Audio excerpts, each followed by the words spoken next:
Askofu mkuu wa jimbo kuu la Tabora. Mhashamu sana Beatus Kinyaia, askofu mkuu wa jimbo kuu la Dodoma. Washamu maaskofu wakuu, washamu maaskofu, Mheshimiwa Dr. Philip Isidori Mpango, makamu wa rais mstaafu wa Jamhuri ya Muungano wa Tanzania.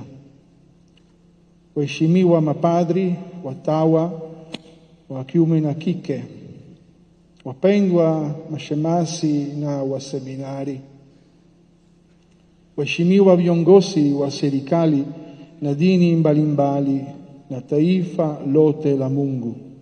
Tumsifu Yesu Kristo.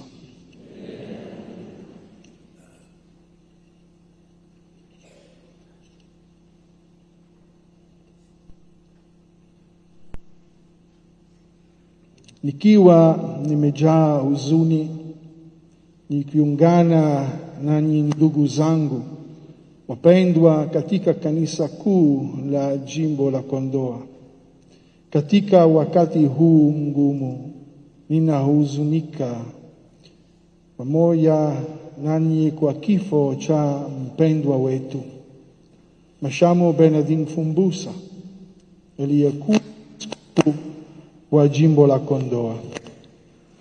Baba Mtakatifu Leo wa 14 anatoa salamu za pole kwa kanisa Katoliki nchini Tanzania na hasa kwa jimbo hili la Kondoa. Kifo cha askofu wetu mpendwa kilitujia kama mshangao. Mungu alimpa Mhashamu Askofu Mfumbusa vipaji vingi.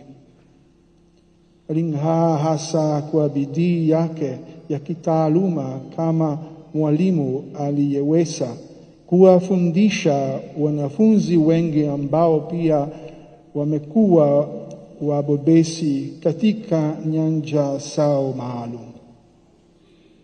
Baba Mtakatifu Benedikto wa 16 alitambua vipaji vyake na kumteua kuwa askofu wa kwanza wa jimbo la Kondoa.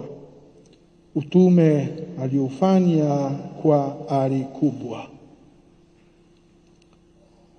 Kwa kutambua ubobezi wake katika nyanja ya mawasiliano, tarehe 9 Aprili 2026, siku 5 tu kabla ya kifo chake, Baba Mtakatifu Leo wa 14 alimteua kuwa mjumbe wa dikasterio ya mawasiliano huko Vatikani.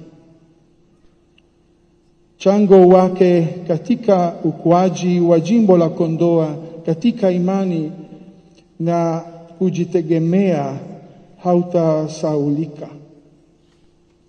Hali kadhalika chango wake kwa kanisa la Tanzania, hasa katika kukuza matumizi ya vyombo vya habari vya kisasa kwa ajili ya uinjilishaji na mawasiliano hautasahaulika.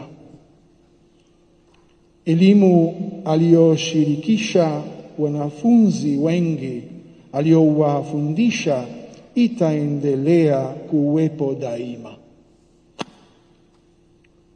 Uongozi wa kanisa na ubalozi wa Baba Mtakatifu hapa Tanzania unatoa salamu za pole kwa ndugu wa familia ya hayati Mhashamu Bernardin Mfumbusa pamoja na kwa jimbo la Kondoa, na tunaiombea roho ya ndugu yetu aliyefariki kwa rehema ya Mwenyezi Mungu isiyo na kikomo, tukiomba kwamba baada ya kumtumikia Kristo na kanisa lake kwa uaminifu, akiwa ametakaswa na udhaifu wote wa kibinadamu, aweze kukaribishwa katika furaha ya uzima wa milele.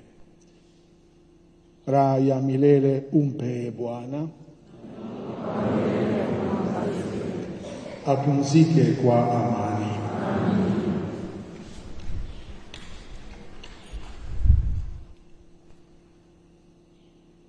And now I have the duty to read in English the message that Pope Leo XIV, through the Secretary of State, Cardinal Pietro Parolin, sent for this occasion.